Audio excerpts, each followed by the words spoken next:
नमस्कार दोस्तों, पूज्य ज्योतिष कार्यालय यूट्यूब चैनल में आप सभी का बहुत बहुत स्वागत है।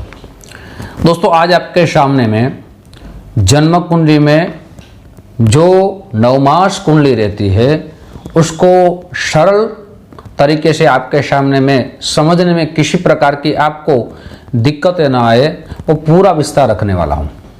कई बार प्रश्न हमें आते हैं कि हम नवमास कुंडली का कहाँ कहाँ उपयोग कर पाते हैं, देख पाते हैं।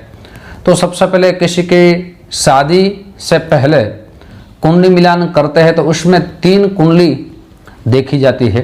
जन्म कुंडली देखी जाती है, नवमास कुंडली देखी जाती है और चलित कुंडली देखी जाती है। लेकिन यहाँ ये भी देखा गया, कुछ सूत्र ज्योतिष शास्त्र में दिया गया है। अगर आपकी जन्म कुंडली में और नवमास कुंडली में ये सूत्र अगर पूर्णतः रहते हैं तो आपके जीवन में वो ग्रह बहुत ही उत्तम फलदायी बन सकते हैं।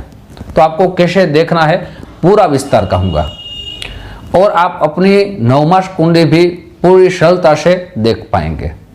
दोस्तों, नवमास कुंडली और जन्म कुंडली में एक दोनों के पूरक माने गए हैं और वहाँ आपको समझ लेंगे तो आप अपनी कुंडली भी देख पाएंगे। लेकिन उनसे पूर्व आपको अपने राशि के स्वामी को याद रखना भी जरूरी है।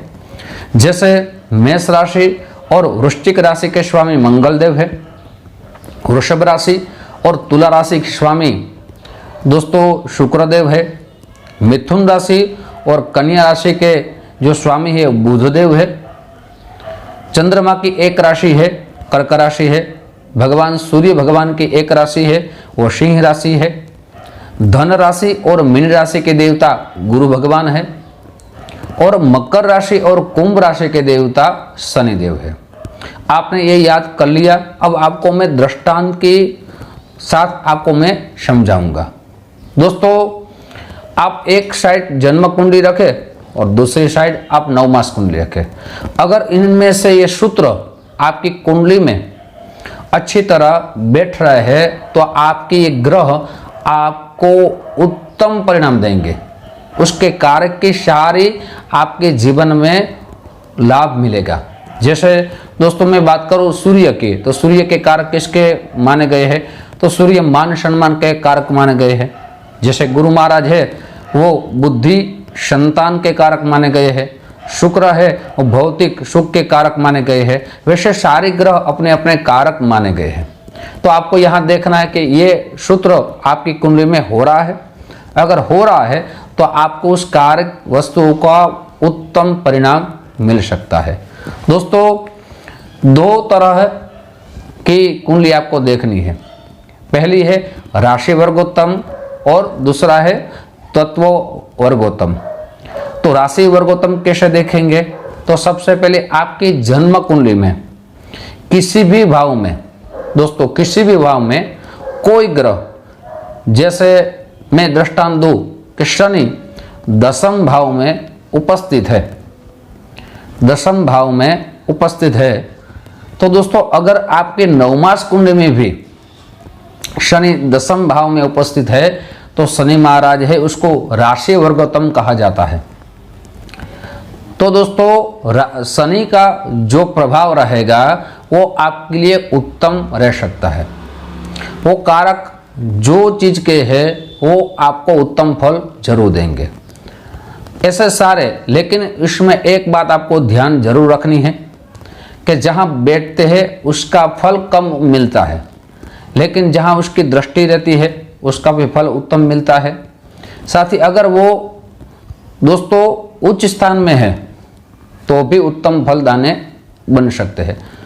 आपको पूरी तरह समझ आ गया हो कि आपका शनि, सूर्य, चंद्रमा जैसे जिस स्थिति में है, जो स्थान में है, उसी स्थान में अगर नवमास कुंडली में वो ग्रह विराजित है तो वो ग्रह उसके कारक वस्तु का उत्तम फल देने वाले बनते हैं। दोस्तों, ये पहला समझे, उसको राशि वर्गोत्तम कहते हैं। अब आपको समझना है दोस्तों तत्व वर्गोत्तम। उसको आपको 4 हमारे तत्व राशि के माने गए हैं। एक तत्व नहीं है, वो आकाश तत्व नहीं है।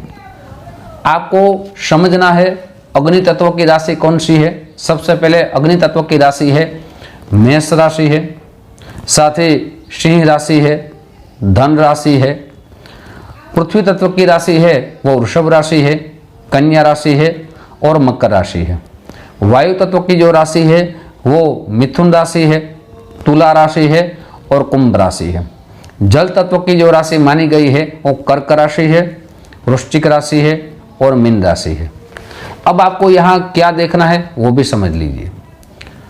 मान लीजिए कोई भी राशि आपकी जन्म कुंडली में, दोस्तों आपकी जन्म कुंडली में, जैसे दोस्तों मेष राशि में कोई ग्रह उपस्थित है, अग्नि तत्व की राशि में कोई ग्रह उपस्थित है, लेकिन वही ग्रह अगर अग्नि तत्व की राशि में जो राशि आती है वहाँ उपस्थित है तो भी वो ग्रह उत्तम फल देने वाले बनते हैं।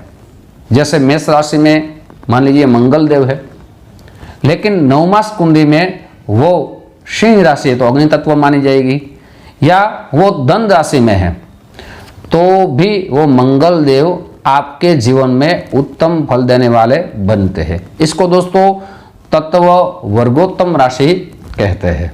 ये आपको देखना है। दूसरा दृष्टांत दो दोस्तों, अगर आपका वृषभ राशि में, दोस्तों वृषभ राशि में शुक्र उपस्थित है, उसको दोस्तों पृथ्वी तत्व माना गया है, लेकिन नवमास राशि में, नवमास कुंडली में दोस्तों माफ कीजिए, अगर वो कन्या राशि में है या मकर राशि में है तब भी वो शुक्र आपको आपके जीवन में उत्तम फल देने वाले बन सकते हैं।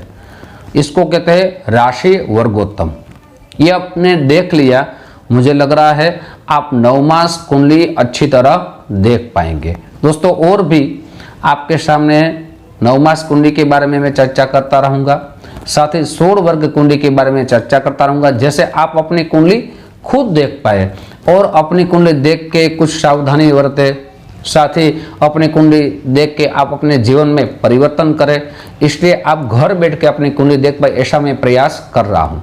दोस्तों ये वीडियो आपको पसंद आया हो तो ज़रूर लाइक का बटन दबाइए, ये वीडियो अपने दोस्तों में ज़्यादा से ज़्यादा शेयर कीजिए, साथ ही दोस्तों घंटे का बटन और सब्सक्राइब का बटन जरूर दबाइए, मेरे सारे नए वीडियो की जानकारी सबसे पहले आपको प्राप्त हो। दोस्तों बहुत से लोगों के हमें कॉल आ रहे थे, SMS आ रहे थे कि हमें अपनी जन्म कुंडली दिखानी है, क्या प्रोसेस है। तो आप अपना संपूर्ण नेम, जन्म डेट, जन्म समय, जन्म स्थल इसी व्हाट्सएप नंबर भेज देंगे तो वहाँ आपको पेटीएम फोनपे नंबर दिया जाएगा। आप भेज देंगे तो आपकी कुंडली शास्त्रोक्त उपायों के साथ, सरल उपाय के साथ आपको भेजी जाएगी, जिसमें आपको कौन सा रत्न धारण करना चाहिए सब विस्तार उसमें दोस्तों लिखा होगा। YouTube के माध्यम से दोस्तों फिर से हमारी मुलाकात होगी। आप सभी को दिल से बहुत बहुत धन्यवाद। जय श्री कृष्ण। महादेव।